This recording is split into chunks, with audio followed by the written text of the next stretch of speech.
বোর্ডের দিকে তাকান সবাই দেখেন। তো আমি মানে খুব শর্টে টেন্সের স্ট্রাকচার গুলো লিখছি, ঠিক আছে। একটা বাক্য, যে কোনো একটা ভার্ব থেকে আমরা 12টা বাক্য বানানোর চেষ্টা করব, কিভাবে হয় সেটা খুব সহজে। যেমন আমরা দেখি, যেমন সি, মানে আমরা যখন বাক্যটা বানাইতে চেষ্টা করব অবশ্যই ওই ভার্বের 3 ফর্ম সহ আনার চেষ্টা করব, তাছাড়া কিন্তু আমরা 12টা বাক্য বানাইতে পারবো না। যেমন রাইট, রাইট কি, রাইট লেখা, রোট, একটা কি রিটেন।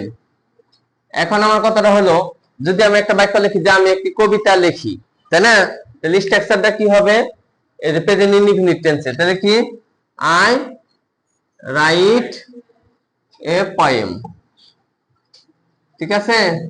আমি একটি কবিতা লিখি, যদি বলেন যে আমি কবিতা লিখতেছি, তাহলে ওই যে কন্টিনিউয়াস স্ট্রাকচার কি, সাবজেক্ট আই অ্যাম কি রাইটিং, এই যে শেষে দেখা গেল যে ভার্বগুলোর শেষে ই আছে, ওই ই উঠে গিয়ে আই বসবে, মনে রাখেন, a poem.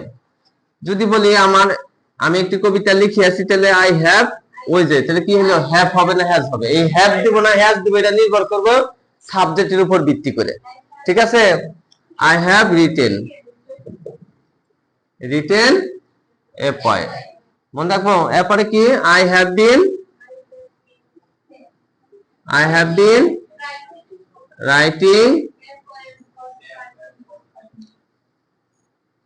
writing a poem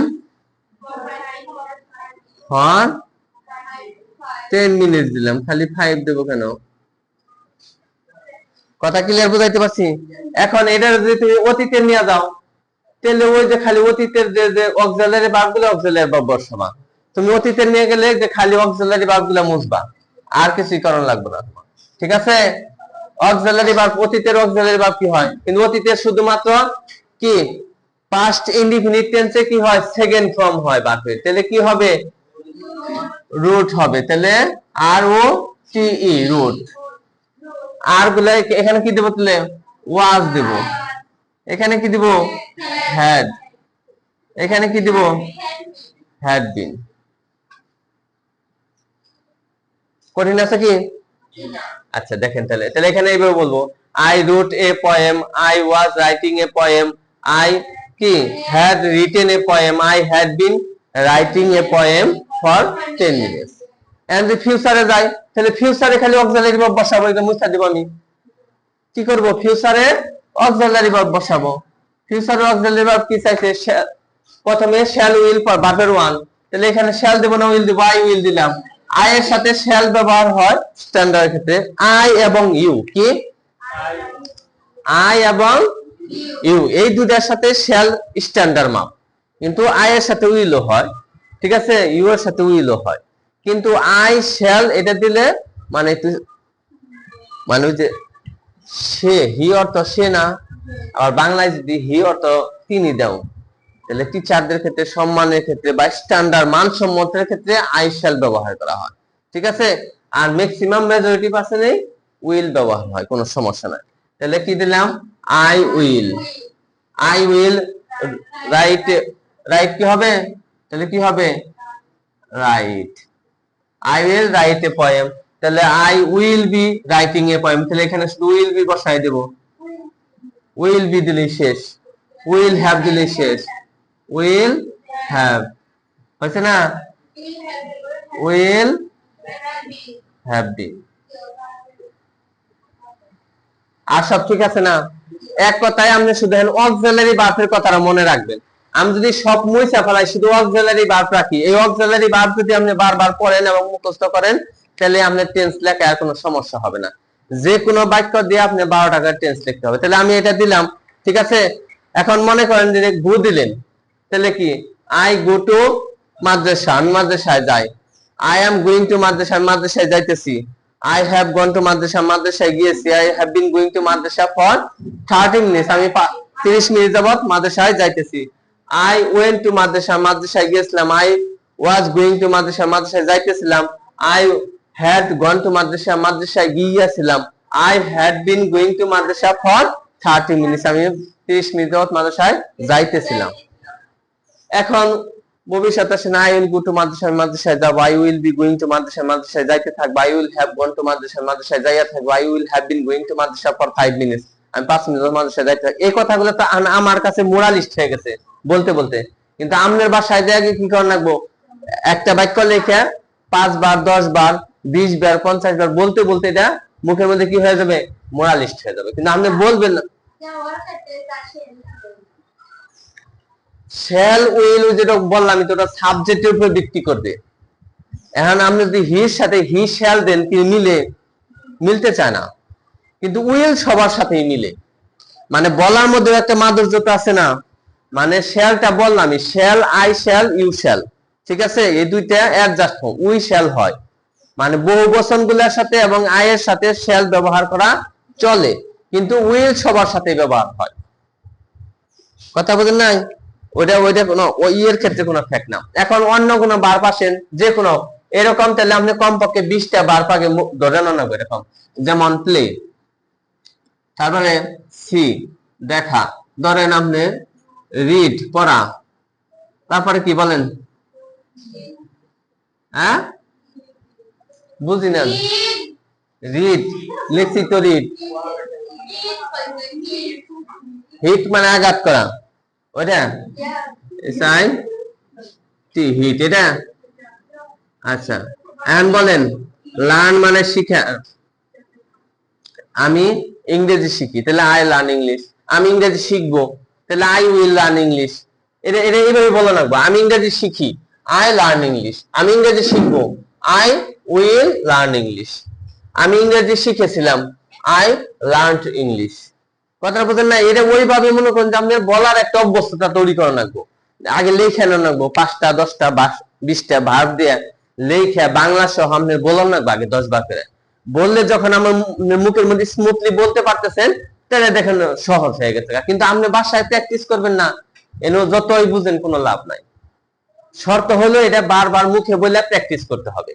আর যখন এটা পারবেন, তাহলে এই টেন্স শিখার যে গুরুত্বটা, মানে এটা আপনি কিভাবে অনুধাবন করবেন, যে আমি শিখলে ব্যবহারটা আমি কোথায় করব, ব্যবহার করার ক্ষেত্রে আমি নেক্সট ক্লাসে দেব যে টেন্সের ব্যবহারটা কোন কোন ক্ষেত্রে হচ্ছে। মানে এক কথায় যে কোনো ইংরেজি বলতে চলতে ফিরতে। আপনার জীবনে কি, গত ক্লাসে কোন ক্লাসে ছিলেন? 9-এ, এবার 10-এ, আগামীতে কি আলেমে যাবেন, তাই না? অতীত বর্তমান ভবিষ্যৎ ছাড়া আপনার জীবন কি অচল না? হয় অতীতে ছিলেন, নয় বর্তমান আছেন, নয় ভবিষ্যৎ থাকবেন। টেন্সটা এরকম, টেন্স ছাড়া ইংরেজি অচল, ঠিক আছে? টেন্সটা আপনি যাই কিছু বলবেন, যাই কিছু লিখবেন, যাই কিছু দেখবেন, সবই টেন্সের উপরে নির্ভর করবে। আমি ক্লিয়ার? দেখেন এখানে যে কথা বলতে চাচ্ছিলাম আমি, যে যেমন ডিগ মানে খনন করা, আমি একটি পুকুর খনন করি, কি আমি একটি পুকুর খনন করি, এরকম সহজ সহজ স্ট্রং ভার্ব উইক ভার্ব কমপক্ষে 100 বার মুখস্থ থাকা লাগবে। 100 বার পর টেন্স যখন আপনি বুঝবেন, তখন আপনি ওই টেন্সের ব্যবহারগুলো করতে পারবেন। ভার্বের রাইট ফর্ম কিভাবে করবেন, যেমন এইরকম লেখা থাকলো ইট রেইন, ইট রেইন, বুঝেন, ইট রেইন ব্রেকেট সিন্স মর্নিং,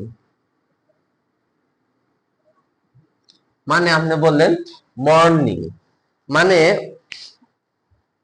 বিষয়টা হলো যে এই সিন্স মর্নিং দেখে বুঝন লাগবে এটা কোন টেন্স।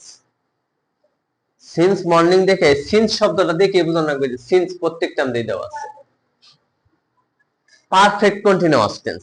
সিন্স মর্নিং দেখে বুঝন লাগবে কি এটা পারফেক্ট কন্টিনিউয়াস টেন্স। তাহলে এখানে ভার্বের রাইট ফর্ম আছে, কি পরিবর্তন হবে কোন? ইট সাবজেক্ট, সাবজেক্ট ইটের সাথে কি যায়? ইটের সাথে কি হ্যাভ যায়? তাহলে ইটের সাথে কি যায়? হ্যাভ যায়। এটা তো শ্যাল মানে প্রেজেন্টে বলি নাই স্যার, এটা প্রেজেন্ট বলছি, তাই না? শ্যাল কি প্রেজেন্টে? শ্যাল কি প্রেজেন্টে? এটা মনে রাখা লাগবে, আমি যে বলতেছি এটা কোনটাই বলতেছি একটু চিন্তা করে বলা লাগবে। তাহলে it has been, it has been কি raining, it has been raining কি সিন্স মর্নিং। কথা ক্লিয়ার বুঝাইতে পারছি? টেস্টটা কিভাবে ভার্বের রাইট ফর্মটা হবে এখন? এখানে বলেন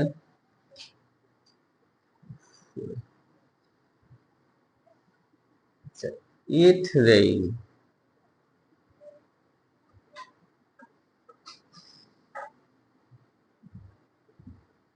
ইট রেইন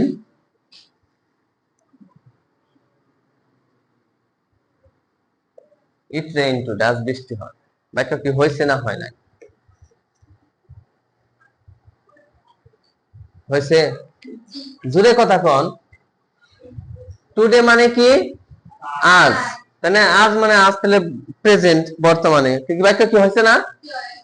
কি ভুল আছে তাহলে? এই যে আপনারা খেয়াল করেন না যে সাবজেক্ট যদি থার্ড পারসন সিঙ্গুলার হয় তাহলে এস হবে। এটা আপনাকে কোনো সময় মনে থাকতে চায় না, বারবারই এই একই জিনিস ভুল করতেছেন। ওই যে মানে সবসময় খেয়াল করেন রাখবো সাবজেক্টের সাথে ভার্বের কতটুকু অ্যাডজাস্ট হচ্ছে, এই জিনিস আপনারা যে পর্যন্ত খেয়াল না করবেন এই পর্যন্ত টেন্স আপনাদের ক্লিয়ার হবে না। আর এটা ক্লিয়ার না হওয়ার কারণে শুধু আই দিয়ে 12টা লেখন দেবো না, তাহলে কি করতে হবে? লেখন রাখবো এরকম, যেমন হি প্লে বল, এটাতে 12টা লেখন রাখবো। হি প্লে বল হয় কি শব্দ? সে বল খেলে, ওই সে বাক্য প্লেস হবে।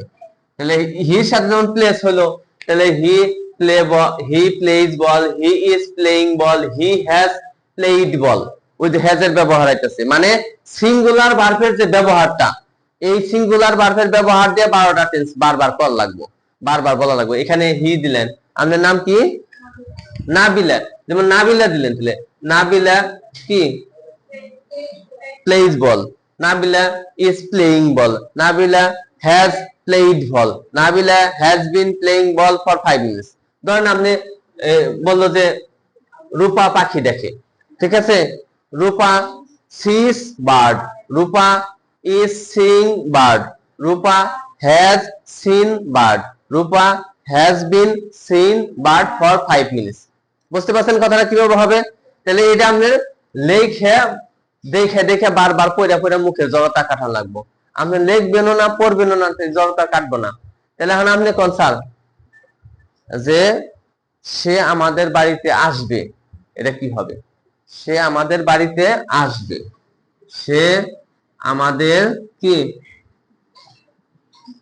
বাড়িতে বাড়িতে আসবে। কথা বলেন স্যার। হ্যাঁ, কোন টেন্স এটা? জুড়ে কথা কন না কেন? Present indefinite tense. Present indefinite টেন্সের ক্রিয়ার শেষে চিহ্ন কি? সরে বে আছে। এটা কোন টেন্স হয় স্যার? ফিউচার ইনডিফিনিট টেন্স হয়। তাহলে ওই যে বাংলায় টেন্স শিখাইছিলাম, প্র্যাকটিস করেন নাই, লাভ নাই। ঠিক আছে স্যার, এইদিকে ঠিক আছে। ওইটাই আমি আগে দেখি, এটা আমি বলছি না যে কেউ কিছু করলে মানে ওইটা আমার চোখে আগে পড়ে, আমি না চাইলে ওটা আমার চোখে পড়ে যায়। তাহলে কি সে আসবে, তাহলে এটা কি সাবজেক্ট হি, হি উইল কি কাম আওয়ার হাউস, আওয়ার হাউস বা হোম যেটা বলে না। ঠিক আছে, কথা ক্লিয়ার বুঝাইতে পারছি কি আমি? মানে আপনি যে টেন্সটা লিখবেন সেই টেন্সের স্ট্রাকচার অনুযায়ী ভার্বটা ফলাই দিতে হবে। কি ভার্ব আছে একটু চেষ্টা করতে হবে, না আপনি মোটে একটু চেষ্টা করবেন এটা সম্ভব না বোঝানো। ক্লিয়ার? আমি আশা করি বাসায় যা যদি এই ভার্ব গুলা আরো কিছু ভার্ব লেখেন, যেমন কি ড্যান্স, ডিএনসি ড্যান্স।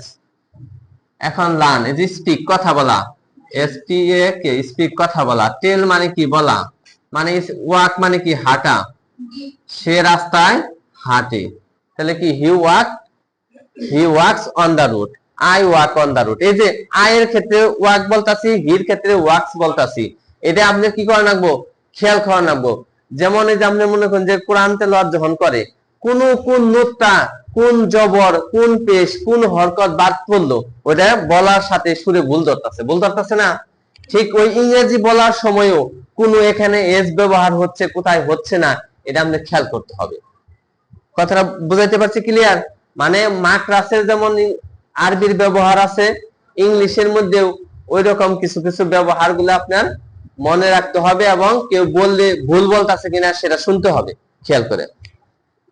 যেমন তাহলে কি যদি বলে যেমন এখানে দেখেন এই যে he walks on the road, সে রাস্তায় হাঁটে। সে he is walking the road, সে রাস্তায় হাঁটতেছে। তাহলে রান, রান মানে কি দৌড়ানো, ওই যে R U N run, R N run, run ran run, তাহলে সে দৌড়ায়। মানে যেভাবে এই ভার্ব গুলা দিয়ে যখন আপনি 12টা বলতে থাকবেন, এই স্যার কথা না বললেন, দেখেন তাহলে আমি দৌড়াই, আই রান, আমি দৌড়াই, আমি দৌড়াইতেছি, আই এম রানিং, আমি দৌড়াইতেছি। সে দৌড়ায়, হি রানস, ওই যে S I suppose already. He is running, he has run, he has been running for 5 minutes. তাহলে হি উইল রান, সে দৌড়াবে। আচ্ছা, হি রেইন, সে দৌড়িয়েছিল, ওই যে পাস্ট ফর্ম। মানে এই যে কয়টা ভার্ব শিখবেন, ভার্ব গুলা কি থার্ড ফর্ম সেকেন্ড ফর্ম সহজ সুন্দর করে শিখতে হবে, এবং বানান গুলো স্পেলিং গুলো যেন সুন্দর থাকে মনে রাখতে হবে। এই যে আমি লিখতে যাই কত বানান ভুল হয়, আমি মুছতেছি বারবার। আপনি কি মুছার সুযোগ আছে? তাহলে আপনাকে আরো বেশি আমার সাথে প্র্যাকটিস করতে হবে। আর আপনারা যদি মনোযোগ সহকারে প্র্যাকটিস করতেন, তাহলে আমার কাছে অনেক সুন্দর ইংরেজি আছে, বলতে পারতেন এতদিন। সমস্যাটা হচ্ছে যে আপনাদের প্র্যাকটিসের ঘাটতি, এই জন্য সমস্যা। আপনি করবেন স্যার আপনার মতো ইংরেজি পারলে তো আমরা হয়ে গেতাম, আমার মতো ইংরেজি পারলে এই মাদ্রাসার টিচার হবে, আর আমার চেয়ে বেশি পারলে সে বড় অফিসার হবে। অতএব আমার চেয়ে বেশি শিখতে হবে, এই স্বপ্ন থাকতে হবে। এই যে স্বপ্ন দেখা ইংরেজি কি, ড্রিম। মানে কি ড্রিম, মানে আপনার ড্রিম নাই, স্বপ্ন নাই, তাহলে তো সম্ভব না।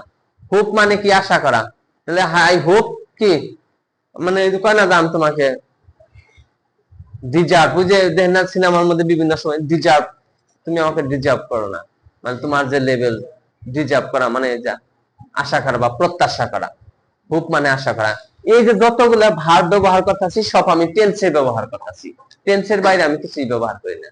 অতএব আপনি এই টেন্সটা ব্যবহার করা শিখেন ভালো করে, ইনশাআল্লাহ পরবর্তীতে আরো ভালো কিছু করতে পারবেন। ধন্যবাদ সবাইকে, আসসালামু আলাইকুম।